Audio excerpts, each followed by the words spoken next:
working in the spirit of the Golden Empire. This is 17 News at Sunrise. A man and woman shot late last night in Delano. The woman died on scene. We'll have the latest on the investigation this morning. New this morning, Iran says they're promising severe revenge. This all comes after yesterday's U.S.-led airstrike, which killed Iran's top military leader. What this means going forward as concerns of war emerge. And a desperate plea to help two newborn babies who need blood falls on the ears of a couple who knows that plight all too well. Their message this morning about the privilege of being able to step in and help. This is Friday, January 3rd, 2020. Good morning. Great to have you with us. I'm Maddie Jansen alongside Alex Fisher. Now, that's the first time I've said 2020, and I actually said it instead of 2019, so at least I've got that going for me. It is just so weird. I mean, I've said it a few times, and I mean, it's still weird to say 2020. Welcome to have you. Glad to have you back here. Thank you. Good to be with you. Happy New Year. All right, let's take a look at your forecast because we've got another beautiful day ahead. But we've got some fog. Did you have any fog coming in this morning? No, not really anything on the east side. It's patchy, at least on the west side. Yeah, real light because of the high clouds that we have overhead, not allowing for the fog to really develop for the Bakersfield area. But we do have some visibility issues north near Tulare, Fresno, and again up near Merced. So if you're traveling north, that's where we're seeing the fog the most. But we do have the dense fog advisory in place until 11 a.m. And then we also have a freezing fog advisory into the mountains, but hasn't been too much of a problem this morning. We're at 41 degrees in Bakersfield right now. Again, our visibility is good at 5 miles. And as we take a look at the day for you, starting out in the 40s, we'll be in the 60s this afternoon. I expect some high clouds around the area. And then Tehachapi, 43 right now. An east wind at 11 at the airport. Visibility is good at 10 miles. And as we take a look at the day, starting out in the lower 40s, 50s this afternoon, and some high clouds to go with your day as well. We'll take a closer look at that weekend. That's coming up in just a little bit. But first, let's send it over to Alex with a check of your morning commute. All right, Kev, thanks so much. Taking you outside for the first time this morning. Here's a look at the 99 near White Lane, and it's looking pretty clear on that side of town. And we're starting the morning off looking great across the county. So no incidents to talk about at this time. We'll keep you updated throughout the morning. Have another look coming up in about 15 minutes.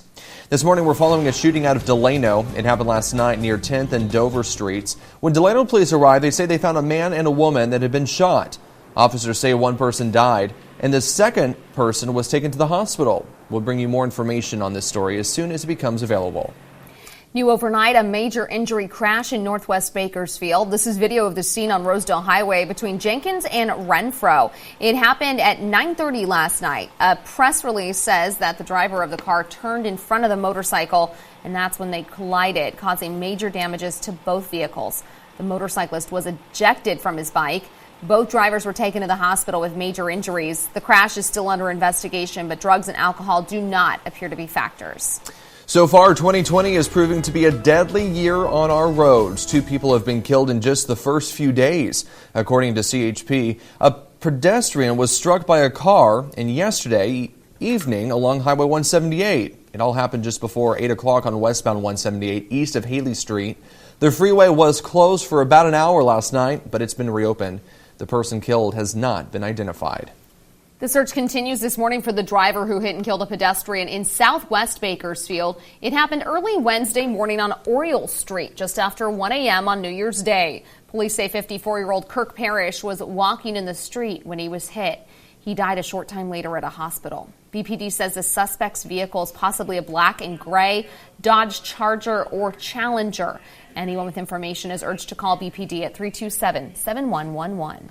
An accident on Highway 43 sent several people to the hospital. The crash involving several vehicles happened just after 2:30 yesterday near Interstate 5. These are photos from the Kern County Fire Department. Crews pulled 3 people from the wreckage. One person was reportedly airlifted to the hospital. 2 others were taken to the hospital by ambulance.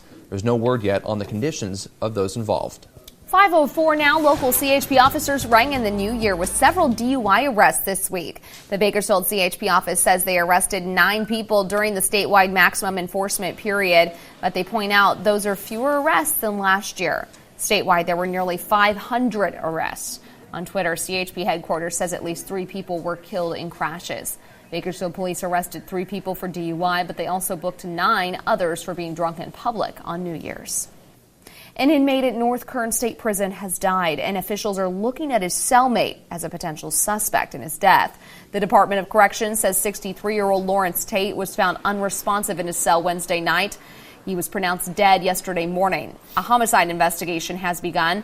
Officials say Tate's cellmate, 30-year-old Willie Clay, is a suspect. The prison's investigative services unit and the Kern County Coroner's Office are both looking into this death. The man accused of fighting off firefighters who were trying to get him out of a burning building is due in court today. He has been identified as Patrico Ork.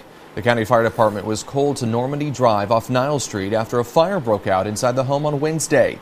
The sheriff's office says Ork barricaded himself inside the home. 2 firefighters were hurt getting him outside. KCSO and Bakersfield police were called in to bring the man into custody. He faces several charges of assault against a peace officer. No word yet on what caused the fire or why the man didn't want firefighters inside the home. Dramatic body cam footage shows 2 sheriff's deputies saving a couple who was trapped in their burning Bakersfield home. Do you have any other dogs? I'm going to push you, okay?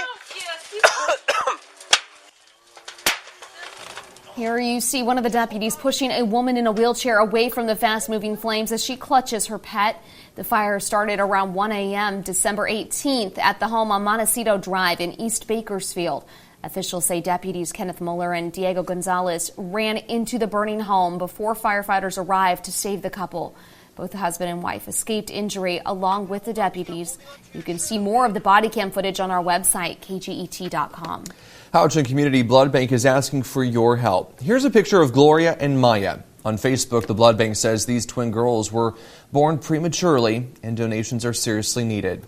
Specifically, they need donors with O negative blood, but they won't turn anyone away. It was when they're first born, they're born premature. And they went through a series of tests, obviously, and come to find out one of, or both our twins needed a transfusion, blood donated to. We signed the waiver forms, we signed everything, and they got the medical attention that they needed. There's hope and prayer. Keep the faith. Keep the faith. You know, we struggled emotionally through the whole process, and it was very hard and very traumatic, but there is with hope and faith and we know. Houchin has 2 locations, one on Bolthouse Drive and another on Truxton Avenue. They're open until 7 p.m. Walk-ins are welcome, but people can also schedule an appointment at the Blood Bank's website. It's hcbb.com. Cheapest way to save a life. Absolutely. All right, well, it's a beautiful ballad. Yeah, Tabitha Mills shows us how generations of band students at Beardsley Junior High School have been impacted by just 3 men, all playing a similar tune. Working in the spirit of the Golden Empire, this is 17 News with Maddie Jansen, Alex Fisher, and Kevin Charette with your Pinpoint Doppler forecast. This is 17 News at Sunrise.